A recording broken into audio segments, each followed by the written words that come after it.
Welcome और welcome back to my video. आज मैं डिस्कस करना चाहती हूँ andragogy Malcolm Knowles theory of adult learning. But इससे पहले मैं आप लोगों के साथ तीन बेसिक टीचिंग मॉडल्स के बारे में डिस्कस करना चाहती हूँ। पहला है पेडागोजी, दूसरा है एंड्रागोजी और तीसरा है ह्यूटागोजी। पेडागोजी में टीचिंग को आर्ट और साइंस दोनों की तरह देखा जाता है। ये बच्चों के लिए एजुकेशन है जिसमें टीचर मेन रोल प्ले करता है, वो एक्टिव रहते हैं और बच्चे पैसिव रहते हैं। एंड्रागोजी में क्या होता है, एंड्रागोजी में शिफ्ट होता है responsibilities for learning to the students, जो बाद में इंटरप्रेट करते हैं और डिस्कवर करते हैं नॉलेज को एट देयर ओन पेस। यहाँ इंस्ट्रक्टर जो है वो एज ए फैसिलिटेटर क्लासरूम में रोल प्ले करते हैं। वो स्टूडेंट्स को लर्निंग अपॉर्चुनिटीज़ देते हैं ताकि वो खुद पार्टिसिपेट कर सके सीखने के लिए और उनकी स्किल्स को डेवलप कर सके। वो अपना नॉलेज और अपना जो भी एक्सपीरियंसेस है वो शेयर करते हैं क्लासरूम में। और ह्यूटागोजी सेल्फ लर्निंग है, ये हाईली ऑटोनोमस है और सेल्फ डिटरमाइंड लर्निंग है। तो ये तीन टीचिंग मॉडल्स हैं। ओके, क्योंकि एंड्रागोजी का जर्नी शुरू हुआ पेडागोजी से, तो इसलिए हम लोग पेडागोजी को भी थोड़ा सा समझ लेते हैं।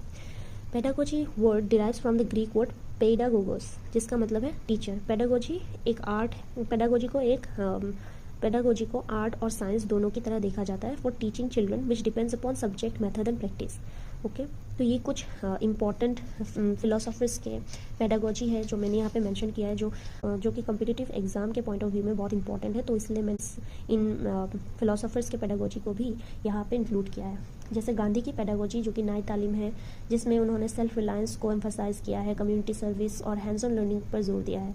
उन्होंने हेड, हार्ट और हैंड जिसे कहते हैं बुद्धिमत्ता, भावना और शारीरिक विकास का समावेश को भी इम्पोर्टेंस दिया है और रूरल डेवलपमेंट पर जोर दिया है। टैगोर का पेडागोजी कुछ शिक्षा शास्त्र भी कहते हैं, जिसमें प्रकृति, क्रिएटिविटी पर जोर दिया जाता है। टैगोर का जो पेडागोजी है वो ज़्यादा फोकस करता है इंडिविजुअल फ्रीडम को और साथ ही साथ इंटीग्रेटेड आर्ट्स एंड एकेडमिक्स पे। पोलो फ्रेरे का पेडागोजी एम्फसाइज करता है क्रिटिकल पेडागोजी को, वो क्रिटिकल थिंकिंग को इंपॉर्टेंस देते थे। उन्होंने डायलॉग और सोशल एक्शन पर भी जोर दिया। Paulo Freire's pedagogy focuses on social justice, aim to empower students to challenge oppressive system. Problem posing education has been proposed by Paulo Freire, जिसमें स्टूडेंट्स को प्रॉब्लम को पहचानने और उनका सॉल्यूशन निकालने के लिए एनकरेज किया जाता है। पोलो फ्रेरे ने बैंकिंग कंसेप्ट को क्रिटिसाइज़ किया था और कहा था कि बच्चों को फ्रीडम देना चाहिए सीखने के लिए। गोवा यूनिवर्सिटी में सबसे पहली बार इस्टेब्लिश किया गया एक सेपरेट पेडागोजी डिपार्टमेंट को। All department received pedagogical training. Okay, तो ये पेडागोजी का मैंने थोड़ा सा इंपॉर्टेंट चीज़ें नोट डाउन कर दी। तो अब मैं डिस्कस करूँगी एंड्रागोजी के बारे में। तो एंड्रागोजी का जर्नी शुरू हुआ फ्रॉम पेडागोजी। पेडागोजी का मतलब है the art and science of teaching children, जबकि एंड्रागोजी का मतलब है art and science of teaching adults. लेकिन पेडागोजी सफिशिएंट नहीं था एडल्ट एजुकेशन को बढ़ावा देने के लिए, डेवलप करने के लिए। तो इस वजह से एंड्रागोजी का इंट्रोडक्शन हुआ, क्योंकि एडल्ट्स और बच्चे दोनों अलग अलग तरीके से सीखते हैं। तो इसीलिए एंड्रागोजी का कंसेप्ट आया।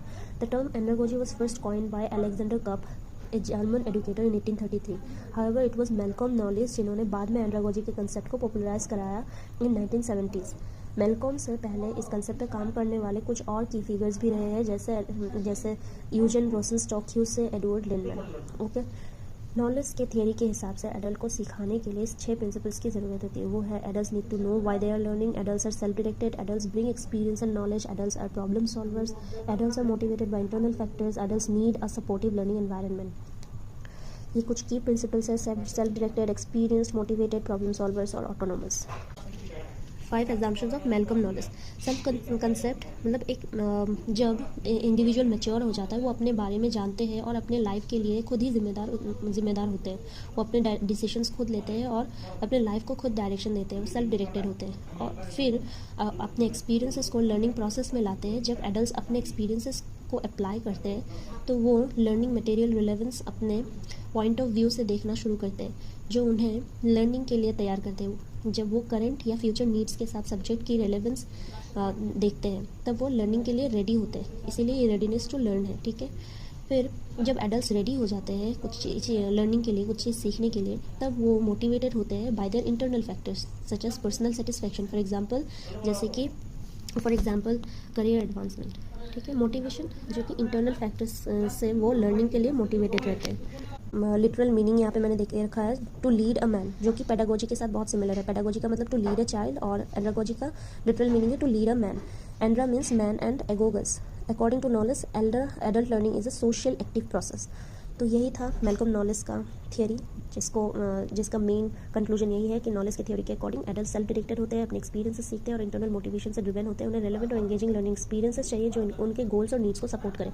सो I hope this video was informative to you. If you like this video, please like, share and subscribe. Thank you for watching.